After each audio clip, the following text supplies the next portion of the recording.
Semoga kami selalu setia.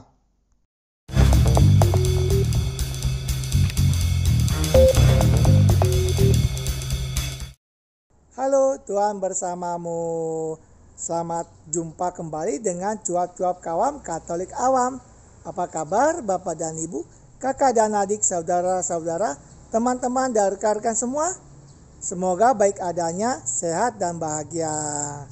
Mari bersama dengan Cuap-Cuap Kawam Katolik Awam kita membaca dan mendengarkan bacaan hari ini. Ingatlah untuk memberikan like, komentar, dan share kepada yang lain sehingga orang lain juga bisa membaca dan mendengarkan bacaan hari ini. Mari kita simak sebelum kita membaca. Inilah Injil Yesus Kristus menurut Lukas bab 19 ayat 11 sampai 28. Untuk mereka yang mendengarkan dia di situ, Yesus melanjutkan perkataannya dengan suatu perumpamaan, sebab ia sudah dekat Yerusalem dan mereka menyangka bahwa kerajaan Allah akan segera kelihatan. Maka ia berkata, ada seorang bangsawan berangkat ke sebuah negeri yang jauh untuk dinobatkan menjadi raja di situ, dan setelah itu baru kembali. Ia memanggil 10 orang hambanya dan memberikan 10 mina kepada mereka, katanya, pakailah ini untuk berdagang sampai aku datang kembali. Kan tetapi orang-orang sebangsanya membenci dia, lalu mengirimkan utusan menyusul dia untuk mengatakan, kami tidak mau orang ini menjadi raja atas kami. Dan terjadilah ketika ia kembali, setelah ia dinobatkan menjadi raja, ia menyuruh memanggil hamba-hambanya yang telah diberinya uang itu, untuk mengetahui berapa hasil dagang mereka masing-masing. Orang yang pertama datang dan berkata, Tuan, mina Tuan yang satu itu telah menghasilkan 10 mina. Katanya kepada orang itu, baik sekali perbuatanmu itu, hai hamba yang baik. Engkau telah setia dalam perkara kecil, karena itu terimalah kekuasaan atas 10 kota. Datanglah yang kedua dan berkata, Tuan, mina Tuan telah menghasilkan 5 mina. Katanya kepada orang itu, dan engkau kuasailah 5 kota. Dan hamba yang ketiga datang dan berkata, Tuan, inilah mina Tuan.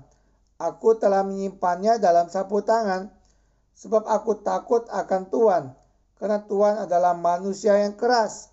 Tuan mengambil apa yang tidak pernah Tuan taruh, dan Tuan menuai apa yang tidak Tuan tabur. Katanya kepada orang itu, hai hamba yang jahat, aku akan menghakimi engkau menurut perkataanmu sendiri. Engkau sudah tahu bahwa aku adalah orang yang keras, yang mengambil apa yang tidak pernah aku taruh dan menuai apa yang tidak aku tabur. Jika demikian, mengapa uangku itu tidak kau berikan kepada orang yang menjalankan uang? Maka sekembaliku, aku dapat mengambilnya serta dengan bunganya. Lalu katanya kepada orang-orang yang berdiri di situ, ambillah mina yang satu itu daripadanya, dan berikanlah kepada orang yang mempunyai 10 mina itu. Kata mereka kepadanya, Tuan, ia sudah mempunyai 10 mina. Jawabnya, aku berkata kepadamu, setiap orang yang mempunyai, kepadanya akan diberi. Tetapi siapa yang tidak mempunyai, daripadanya akan diambil juga apa yang ada padanya.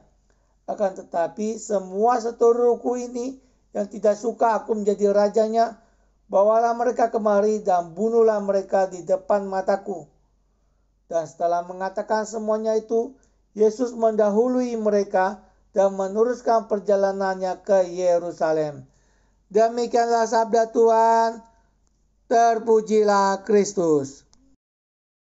Setelah mendengarkan sabda Tuhan, mari Bapak dan Ibu, kakak dan adik, saudara-saudara, teman-teman, dan rekan-rekan semua bersama dengan Cuap-Cuap Kawam Katolik Awam, kita mendengarkan renungan yang dibawakan dalam misa harian oleh Romo RD B. Hardi Jantan Dermawan, Paroki Alam Sutera Gereja Santo Laurentius. Saudara-saudari yang terkasih, Ibu Bapak, Oma Opa, Rekan-rekan muda dan adik-adik yang terkasih, saya mau menawarkan renungan singkat berangkat dari bacaan pertama Kitab Makabe. Mudah-mudahan bisa menjadi inspirasi dan juga kekuatan kita menghadapi hidup hari ini. Saudara-saudari yang terkasih, Kitab Makabe adalah kitab yang tidak dimiliki oleh saudara-saudari kita Protestan. Kitab ini bagi mereka dianggap sebagai kitab apokrif. Nampaknya kitab suci, tetapi bukan kitab suci. Maka dalam penerbitan, kitab ini masuk ke dalam kitab Deuterokanonika. Deutero itu artinya kitab kedua. Sejarahnya panjang mengapa ada kitab Deuterokanonika itu. Nah, untuk memahami bacaan hari ini, kita perlu mengetahui sedikit mengenai latar belakangnya. Kok ada cerita seperti itu? Maka kalau kita membaca keseluruhan kitab Makabe itu seperti novel, ya, sama seperti juga kitab Tobit, ya, Deuterokanonika, yang awalnya ditulis dalam bahasa Yunani.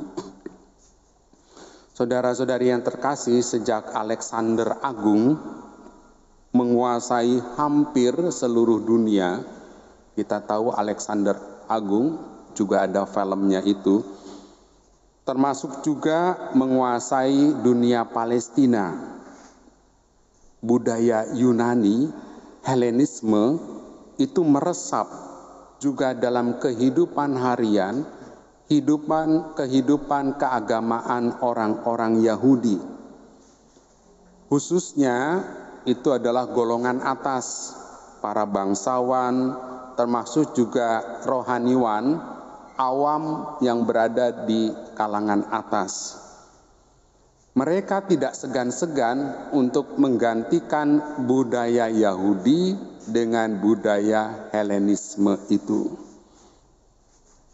Nah, umat biasa, kalangan bawah, itu tetap setia pada adat istiadat nenek moyang dan agama Yahudi itu.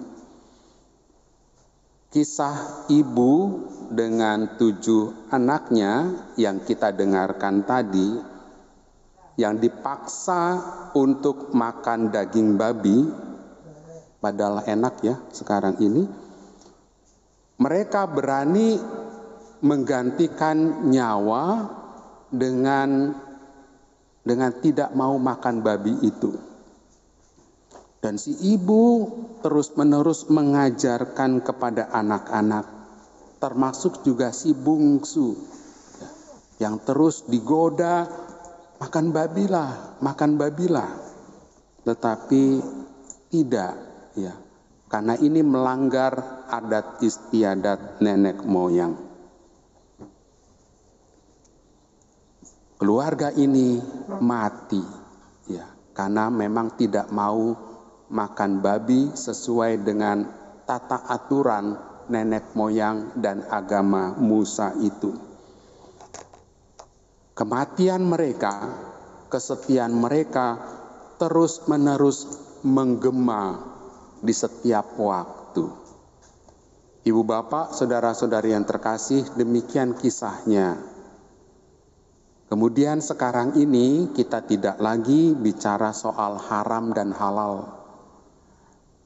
Kita tidak lagi bicara soal boleh atau tidak boleh makan babi atau tidak. Kita bicara tentang kesetiaan. Setia pada kebenaran hidup. Setia pada iman daripada mengidolakan seseorang, raja ataupun kaisar. Setia tidak lain itu berarti berpegang teguh, tidak tengok kiri dan kanan, meskipun amat berat untuk dijalankan. Setia itu adalah nilai kehidupan, values.